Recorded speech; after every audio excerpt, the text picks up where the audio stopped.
सुबह करीब वही 7 बजे के आसपास का समय होता है। हाईवे के किनारे एक ट्रक खड़ा होता है।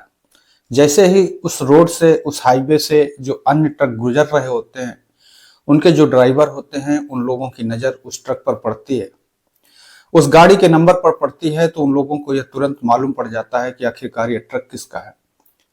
उनमें से वो देखते हैं कि ये जो ट्रक है ये पंकज का है। दरअसल दोस्तों, उस जो ट्रक का ड्राइवर होता है उसका नाम पंकज होता है। और उसके बाद में फिर वो लोग उस ट्रक के पास में उतर करके जाते हैं और देखते हैं कि जो पंकज होता है वो अपनी सीट पर बैठा होता है, पर उसके शरीर से बहुत ज्यादा ब्लड निकल चुका होता है। उसके सर पर ऐसा लगता है कि जैसे किसी भारी वस्तु से उसके ऊपर वार किया हो।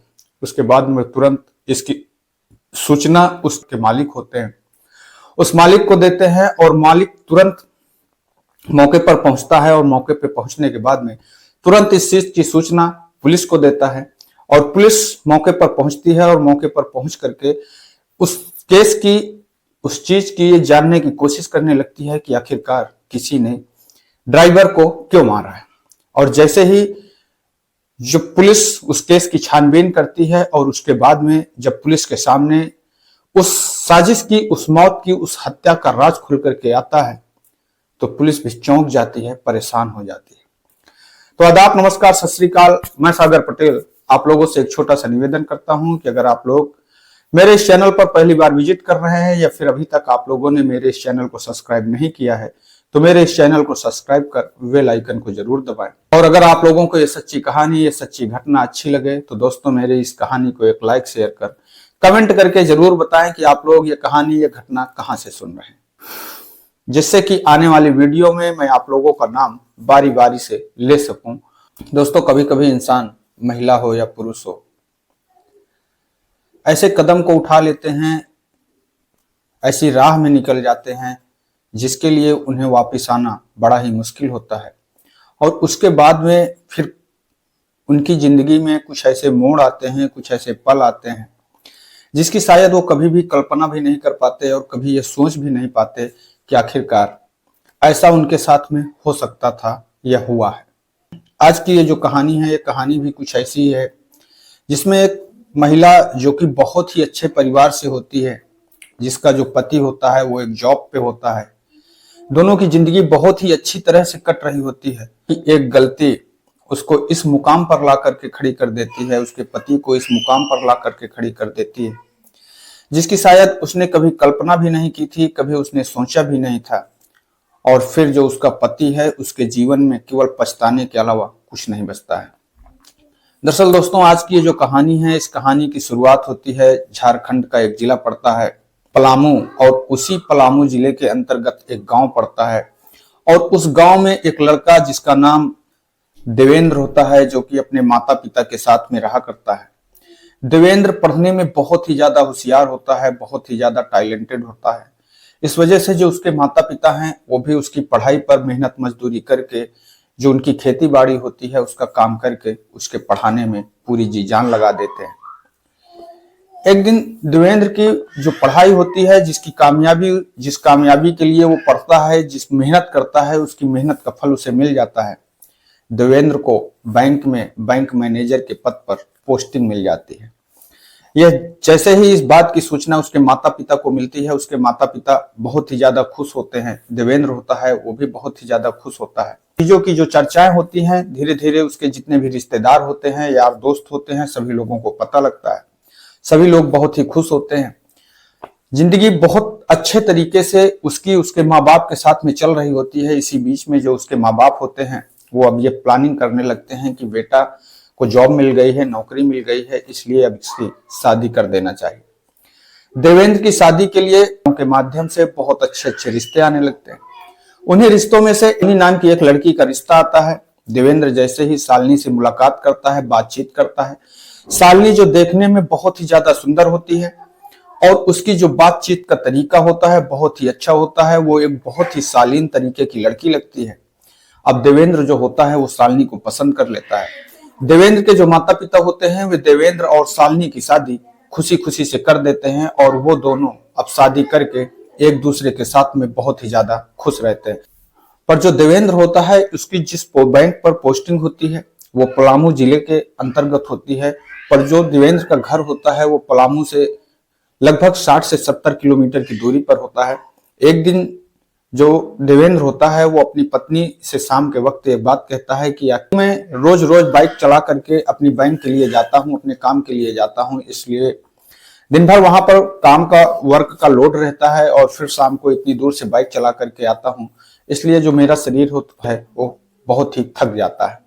जो उसकी पत्नी होती है वो कहती है कि अगर आप ऐसी बात है तो मैं तो आपसे ये कहूंगी कि क्यों ना आप हमको अपने साथ में ले चलें और फिर दोनों लोग वहीं पर रहते हैं और मैं आपके लिए जो खाना है वो भी बना दिया करूंगी। आपको ये आने जाने का जो डेली का आना जाना पड़ता है, इस आने जाने से आपको फुर्सत मिल जाएगी।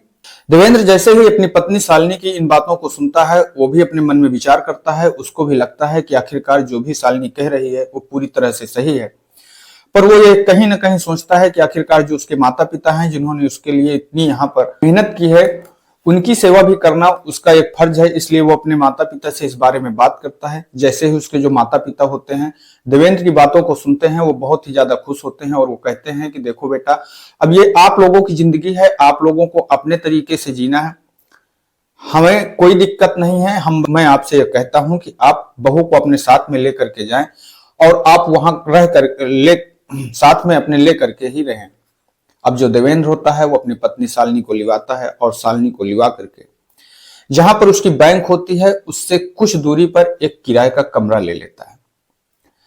उन दोनों की जिंदगी बहुत ही अच्छी तरीके से चल रही होती है। देवेंद्र अब अपने रूम से जहां लगभग 5 मिनट का सफर होता है, 5 मिनट में अपनी बैंक पर पहुंच जाता है। अब देवेंद्र को बहुत ही ज्यादा आराम हो जाती है और जो उसकी पत्नी शालिनी होती है वो भी अब बहुत ही ज्यादा खुश रहती है। जिंदगी दोनों की बहुत ही अच्छी तरीके से चल रही होती है। फिर एक दिन जो शालिनी होती है देवेंद्र से कहती है कि हम लोग आखिरकार इतने दिनों से किराए के कमरे पर रह रहे हैं, इसलिए अब हम ये विचार करते हैं कि हम लोगों को एक अपना मकान बना लेना चाहिए। देवेंद्र जो होता है उसको भी ये बात समझ में आ जाती है और वो कहता है कि ठीक है, अब हम लोग अपने मकान को बनाएंगे। देवेंद्र शहर पर एक जमीन खरीदता है और जमीन खरीदने के बाद में वो अपनी जमीन पर अपने प्लॉट पर मकान बनवाने का काम चालू कर देता है। अभी तक जो देवेंद्र और देवेंद्र की पत्नी है उस किराए के रूम पर ही रहा करते हैं, पर देवेंद्र कभी कभी अपनी ड्यूटी पर चला जाता है। इस देख रेख के लिए जो उसकी पत्नी है वो दिन पर जैसे ही देवेंद्र अपनी जॉब पर बैंक पे अपने काम पर चला जाता है, जो देख रेख के लिए उसकी पत्नी है शालिनी है, वो अपने मकान पर देख रेख के लिए पहुंच जाया करते हैं। अब वो जो ट्रक ड्राइवर होता है जो उसके यहाँ गिट्टी मोरंग का सारा जो उसकी सारी सामानों को लाया करता है, एक दिन उस ट्रक ड्राइवर का अचानक वहां पर ट्रक खराब हो जाता है। जैसे ही ट्रक खराब होता है वो रात भर वहां पर लेटा रहता है, पर सुबह के वक्त जो शालिनी होती है देवेंद्र के ऑफिस जाने के बाद पे अपने प्लॉट पर पहुंचती है तो जो देखती है कि जो ट्रक ड्राइवर है उससे पूछती है कि आखिरकार आपका नाम क्या है और अभी तक आप गए क्यों नहीं। तब जो लड़का होता है जिसका नाम पंकज होता है कहता है कि मैडम जो मेरी गाड़ी है वो रात के वक्त खराब हो गई थी, अभी तक कोई मार्केट नहीं खुली है, कोई दुकानें नहीं खुली हैं, जिस वजह से जो मिस्त्री है वो भी आने में लेट है, इसलिए हम यहाँ पर अभी तक रुके हुए हैं और मेरा नाम पंकज है। जो शालिनी होती है जैसे ही उसको देखती है, पंकज जो होता है वो देखने में बहुत ही खूबसूरत होता है, उसकी अभी शादी भी नहीं होती, उसकी उम्र लगभग वही 25 वर्ष के आसपास होती है। शालिनी उसकी खूबसूरती को देख करके अपने मन में विचार करने लगती है। उसके बाद में वो उससे अच्छी अच्छी बातें करती हैं, उन दोनों की एक दूसरे से कुछ देर बातें होती हैं। उसके बाद में जो शालिनी होती है वो पंकज से कहती है कि अच्छा ठीक है, जब आपका मिस्त्री आ जाए आप अपनी गाड़ी बनवा लीजिएगा। और मैं ये कह रही थी कि आप अपना जो नंबर है वो आप हमें भी दे दीजिए, क्योंकि जो हमारे पति हैं देवेंद्र जी हैं वो हर समय यहाँ पर नहीं रहते हैं, अगर किसी चीज की हमें जरूरत होगी तो मैं आपको फोन कर दूंगी और आप उस सामान को मेरे यहाँ तक पहुंचा देना। जो पंकज होता है वो अपना मोबाइल नंबर शालिनी को देता है। अब जो शालिनी होती है वो भी अपना मोबाइल नंबर पंकज को देती है, दोनों का एक दूसरे से मोबाइलों का नंबरों का आदान प्रदान हो जाता है। और फिर एक दिन जो शालिनी होती है वो पंकज के मोबाइल पर फोन करती है और उससे कहती है कि उसे कुछ सामान की जरूरत थी, इसलिए वो सामान वहां पर वो पहुंचा दे। दूसरे दिन जो पंकज होता है वो जो भी सामान होता है उस सामान को लेकर के शालिनी के उस प्लॉट पर, उस जगह पर पहुंच जाता है और शालिनी होते हैं वो एक दूसरे से बात करने लगते हैं। बातों बातों में उन दोनों के बीच में जो बातों की सीमा है वो एक दूसरे होने लगती है। और एक दिन जो पंकज होता है वो बातों बातों में हंसते हुए ये कह देता है कि मैडम आप देखने में बहुत ही ज्यादा खूबसूरत है। जैसे ही शालिनी पंकज के मुंह से, उस ट्रक ड्राइवर के मुंह से इन शब्दों को सुनती है, इन शब्दों को सुन करके वो अपने अंदर ही अंदर खुश होने लगती है। क्योंकि जो देवेंद्र होता है कभी भी वो शायद शालिनी से इन बातों को इस तरीके से, उसे ऐसा लगता है कि उसका जो पति है वो इस तरीके से कभी उससे बात नहीं करता है। क्योंकि देवेंद्र अपने काम पर ही इतना बिजी रहता है, उधर जो उसका ऑफिस का काम होता है, उधर जो उसका मकान बन रहा होता है। और वैसे भी दोस्तों, जब इंसान हर समय एक पास में रहता है तो शायद उससे वो बातें नहीं निकलती हैं जो व्यक्ति कभी उससे मिलता है तो उसी ऐसी बातों को करता है जिसपे जो लोग होते हैं उसकी बातों पर मोहित हो जाते हैं और वो ये नहीं सोच पाते हैं कि आखिरकार इसका परिणाम क्या होगा, इसका नतीजा क्या होगा। अब शालिनी को भी ऐसा लगता है कि जो पंकज है उसकी बातें शालिनी को बहुत ही ज्यादा अच्छी लगने लगती है। अब वो दोनों एक दूसरे से दोस्ती कर लेते हैं और फिर जो शालिनी होती है, देवेंद्र होते हैं, वो एक दूसरे के इतना करीब आ जाते हैं कि उन लोगों को शायद कभी ये लगता ही नहीं है कि वो जो करने जा रहे हैं ये सही है, ये गलत है। और फिर वो दोनों एक दूसरे के साथ में नाजायज रिश्तों में आ जाते हैं, एक दूसरे के साथ में संबंध बनाने लगते हैं। पर कहते हैं कि दोस्तों, कितना भी जो चोर है, कितना भी शातिर क्यों ना हो, एक न एक दिन जो उसकी सच्चाई होती है वो लोगों के सामने आ ही जाती है। शालिनी और पंकज के प्यार को होता है। अब जब देवेंद्र जो होता है जिस वक्त अपनी ऑफिस के लिए निकल जाता है, उसी समय जो शालिनी होती है, जब कभी भी उसकी इच्छा होती है, जब कभी भी उसे पंकज से मिलना होता है, वो पंकज को फोन करती है। पंकज शालिनी के घर पर पहुंचता है और वो दोनों एक दूसरे के साथ में घंटों समय बिताते हैं। और यह कहानी लगभग 2 से 3 महीने तक ऐसे ही चलता रहता है। तब जो उसके मोहल्ले के लोग होते हैं, उन मोहल्ले के लोगों को कहीं ना कहीं इस चीज का आभास होने लगता है कि आखिरकार ये एक जो ट्रक ड्राइवर है वो एक देवेंद्र के घर पर अक्सर आता है और जब भी देवेंद्र नहीं होता है तभी आता है। और 1 से 2 घंटे 3 घंटे का समय के बाद में वो देवेंद्र के आने से पहले इस घर से निकल जाता है। पर कहते हैं दोस्तों कि कोई किसी के बारे में कुछ कहना नहीं चाहता है, किसी से कुछ कहना नहीं चाहता। पर उसी देवेंद्र जिस मकान के सामने जिस मकान पर रहा करता है, उसी मकान के जस्ट सामने एक दुकान होती है। और जैसे ही जो उस दुकान में जो एक व्यक्ति होता है, जिसकी उम्र, एक वृद्ध व्यक्ति होता है जो उस दुकान पर अपने सामान को बेचा करता है। और अक्सर वो भी देखता है कि जो एक यह लड़का है, जो एक ट्रक ड्राइवर है, वो शालिनी के देवेंद्र के घर पर आता है। और जब देवेंद्र जी नहीं होते तब आता है। तब एक दिन जब देवेंद्र होते हैं वो उस दुकान पर कुछ सामान लेने के लिए पहुंच जाते हैं। और जैसे ही उस सामान को लेने के लिए जाते हैं तो जो वहां पर वो व्यक्ति होता है वो देवेंद्र जी से कहता है कि साहब, हम आपसे एक बात करना चाहते थे, अगर आपको मेरी बात खराब ना लगे तब। जो देवेंद्र होता है वो कहता है कि चाचा, आखिरकार ऐसी क्या बात है, आपको जो भी कहना है आप पूरे खुले मन से आप हमसे कह सकते हैं। तब जो वो व्यक्ति होता है वो देवेंद्र से कहता है कि साहब, मैं काफी दिनों से देख रहा हूं कि जब आप अपने घर पर नहीं होते, आप अपनी ऑफिस के लिए निकल जाते हैं, तब आपके घर में वो एक लड़का आता है जो शायद ट्रक चलाता है, जो शायद आपके मकान पर, जहां पर आपका काम चल रहा था, वहां पर आपका सामान लेने के लिए आया करता था। और घर जाने के बाद में वो शालिनी से पूछते हैं कि शालिनी, मैं आपसे एक बात करना चाहता हूं। तब जो शालिनी होती है वो कहती है कि आखिरकार क्या बात है। तब जो देवेंद्र जी होते हैं वो शालिनी से कहते हैं कि मेरे जाने के बाद में यहाँ पर पंकज, जो कि अपने मकान पर ट्रक से सामान लेकर के आया करता था, वो यहाँ पर क्यों आता है। शालिनी कहती है कि देखिए, वो लड़का बहुत अच्छा है, उससे हमारी दोस्ती हो गई थी, इसलिए जब कभी भी वो इस जगह से निकलता है, इस रास्ते से निकलता है, तो मिलने के लिए आ जाया करता है। अब जो देवेंद्र होते हैं वो शालिनी की बातों को उस समय यह एहसास नहीं होने देते हैं कि आखिरकार शालिनी क्या कहती है, और वो शालिनी की बातों को सच मान लेते हैं। और शालिनी को भी ऐसा लगता है कि जो भी उसने देवेंद्र से बताया है, देवेंद्र उसकी बातों पर भरोसा कर लिया है। पर देवेंद्र जो होता है वो उसकी बातों पर भरोसा नहीं करता है। वो एक दिन उस दुकानदार से कहता है कि चाचा, कहता हूं कि आज के बाद जब भी वो लड़का मेरे घर पर आए तो आप हमें एक फोन कर दीजिएगा।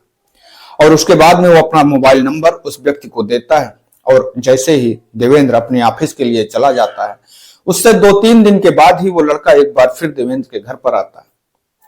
और जैसे ही वो व्यक्ति उस लड़के को देखता है, वो तुरंत देवेंद्र को फोन करता है और फोन करने के बाद में देवेंद्र अपनी ऑफिस से चुपचाप उस मकान पर आता है, अपने घर पर आता है। और जो उसके पीछे का दरवाजा होता है, उस मकान के जो पीछे का दरवाजा होता है, उसकी चाबियां जो होती हैं वो देवेंद्र के पास में होती हैं। देवेंद्र उस दरवाजे को खोलता है और खोलने के बाद में जैसे ही अपने घर के अंदर चुपचाप पहुंचता है तो वो देखता है कि जो उसकी पत्नी है और वो ट्रक ड्राइवर पंकज है, वो दोनों एक दूसरे के साथ में पूरी तरह से निवस्त्र होते हैं और आपस में संबंध बना रहे होते हैं। जैसे ही देवेंद्र की नजर अपनी पत्नी और उस ट्रक ड्राइवर पर पड़ती है, उसके पैरों के नीचे की जमीन खिसक जाती है और वो चुपचाप उसी दरवाजे से फिर से दरवाजे को बंद करता है और चुपचाप वापस चला जाता है। अब वो एक ऐसे कदम को उठाता है जिसे सुन करके, जिसे देख करके लोगों की रूह कांप जाती है। और उसके बाद में जो देवेंद्र होता है, वो उसका एक जो मामा का लड़का होता है, उसका ममेरा भाई होता है, उसको फोन करता है और फोन करने के बाद में सारी कहानी अपने उस भाई को बताता है और उससे कहता है कि हमें किसी भी हालत में उस ट्रक ड्राइवर को खत्म करना है, अपने रास्ते से हटाना है। अब देवेंद्र और उसके जो मामा का लड़का ममेरा भाई होता है, वो दोनों लोग प्लानिंग करते हैं और प्लानिंग के तहत वो उस जगह को पता करते हैं जिस जगह पर वो जो पंकज ट्रक लेकर के अपने सामान को लोड करने के लिए जाया करता है। कई दिनों के बाद में उन लोगों को इस चीज की जानकारी होती है कि आखिरकार पंकज यहां पर सामान लोड करने के लिए जाता है। उसके बाद में जो देवेंद्र होता है, अपने ममेरे भाई को लिवा करके उस जगह पर पहुंचता है और उसके बाद में वो उस हाईवे पर, जिस हाईवे से पंकज को निकलना होता है, उस रोड पर आगे आकर के खड़े हो जाते हैं। जैसे वो देखते हैं कि जो पंकज है, जिसकी गाड़ी अब आ रही है, वो उसको लिफ्ट मांगते हैं और जैसे ही पंकज देवेंद्र को देखता है, वो तुरंत गाड़ी को खड़ा करता है और कहता है कि साहब आप। तब वो बताते हैं कि हम लोगों की जो गाड़ी है वो खराब हो गई, इसलिए हम लोगों को थोड़ा आगे तक जाना था। अब पंकज तुरंत देवेंद्र को बैठा लेता है, क्योंकि उसे ये कुछ नहीं पता होता है कि आखिरकार ये सारी सच्चाई जो है देवेंद्र जान चुका है, या उसकी पत्नी को भी नहीं पता होता है कि ये सारी सच्चाई उसका पति जान चुका है। अब जैसे ही वो ट्रक थोड़ी दूर आगे चलता है, जो सुनसान एरिया होता है, सुनसान एरिया मिलता है और मिलने के बाद में जो देवेंद्र और वो उसका ममेरा भाई होता है, वो दोनों लोग पंकज को उसी समय एक जोरदार वार करते हैं, एक किसी भारी वस्त्र से जोरदार वार करते हैं, जिससे कि पंकज की मौके पर ही मौत हो जाती है। और उसके बाद में वो दोनों उस ट्रक पंकज को उसी हालत में छोड़ करके भाग जाते हैं। अब जैसे ही इस चीज की सूचना होते हैं, जो पंकज के मालिक होते हैं, गाड़ी मालिक होते हैं, उनको फोन करते हैं। फोन करने के बाद में उसका जो गाड़ी मालिक होता है पंकज का, वो आता है और आने के बाद में पुलिस को इस चीज की सूचना देता है। पुलिस जब पहले उस केस को देखती है, पंकज को देखती है, तो कहीं ना कहीं उसे ऐसा लगता है कि शायद किसी ने लूटपाट के माध्यम से पंकज को इस तरीके मारा है। पर उसके बाद में पुलिस देखती है कि जो भी उसके पास में पैसे होते हैं, जो भी उस ट्रक का जो सामान होता है, उस गाड़ी का जो सामान होता है, वो पूरी तरह से उसी तरीके से रखा होता है। तब कहीं ना कहीं पुलिस को लगने लगता है कि आखिरकार ये लूटपाट के हिसाब से इस हत्या को इल्जाम नहीं दिया गया है। अब पुलिस इस केस को दूसरे एंगल से जांच करने की कोशिश करती है और जैसे ही उस पंकज के मोबाइल को, उसके नंबर को निकलवाती है, उसकी कॉल डिटेल को निकलवाती है, तो पंकज के मोबाइल पर एक नंबर होता है जिससे उसकी अक्सर बात होती है। जो पुलिस होती है उस नंबर को निकलवाती है, तो वो नंबर जो कि शालिनी देवी के नाम पर होता है। अब पुलिस उस शालिनी देवी को पता करती है और पता करने के बाद में जैसे ही वो शालिनी देवी के घर पर पहुंचती है, तो शालिनी देवी से पूछती है कि आखिरकार एक ट्रक ड्राइवर जिसका नाम पंकज है, उसके आपसे क्या संबंध थे, उसके बारे में आपको कुछ पता है, उसकी किसी ने हत्या कर दी है। तब जो शालिनी होती है वो कहती है कि साहब हाँ, वो हमारे यहाँ कभी सामान लेकर के आया करता था, इस वजह से हमारा उसकी जान पहचान थी, हम और वो एक दूसरे से दोस्ती करते थे, हम इसलिए कभी कभी हम लोगों की आपस में बातें हो जाती थी, इससे ज्यादा कुछ नहीं है। पर जैसे ही पुलिस को यह शक होता है कि आखिरकार एक बैंक मैनेजर की पत्नी और एक ट्रक ड्राइवर से दोस्ती, पुलिस को यह बात हजम नहीं होती है। अब पुलिस इसके बारे में चुपचाप अगल बगल के इलाके में, अगल बगल के लोगों से, पास पड़ोस के लोगों से जानकारी लेने की कोशिश करने लगती है। तभी जो वो दुकानदार व्यक्ति होता है वो पुलिस को कहता है कि साहब, शायद मेरे हिसाब से जो देवेंद्र है उसने ही ट्रक ड्राइवर की हत्या की होगी। तब जो पुलिस होती है जैसे ही इन शब्दों को सुनती है, सुनकर के वो चौंक जाती है और वो पूछती है कि आखिरकार ऐसा आपको क्यों लगता है। तब जो दुकानदार होता है वो कहता है कि साहब, जो देवेंद्र है, बैंक मैनेजर हैं, उनकी जो पत्नी है उसके ट्रक ड्राइवर से कहीं ना कहीं नाजायज संबंध थे। और आज से नहीं, मैं कई महीनों से देख रहा हूं कि जब भी देवेंद्र अपनी ऑफिस में चले जाते हैं और उसके ऑफिस जाने के बाद में जो उसकी पत्नी है उस ट्रक ड्राइवर के साथ में 1-1 घंटे 2-2 घंटे अपना समय बिताती है। अब पुलिस तुरंत कार्य करती है और देवेंद्र से पूछताछ करती है।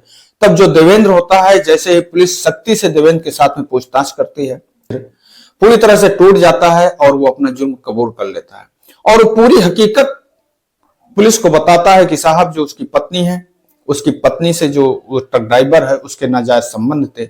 और वो एक दिन जैसे ही अपने घर पर पहुंचता है और देखता है, देख करके उसका खून खौल जाता है और इसलिए उसने उस ट्रक ड्राइवर की हत्या कर दी, उसको मौत के घाट उतार दिया। अब पुलिस देवेंद्र और उसके जो ममेरा भाई होता है उन दोनों लोगों को गिरफ्तार करती है और गिरफ्तार करने के बाद में उनका चालान कर देती है, उनको जेल भेज देती है। और पर जो शालिनी होती है, शालिनी अब उस मकान पर चुपचाप अकेले रह रही होती है। दोस्तों, इस कहानी से हम लोगों को एक सीख लेना चाहिए, एक सोचने की बात।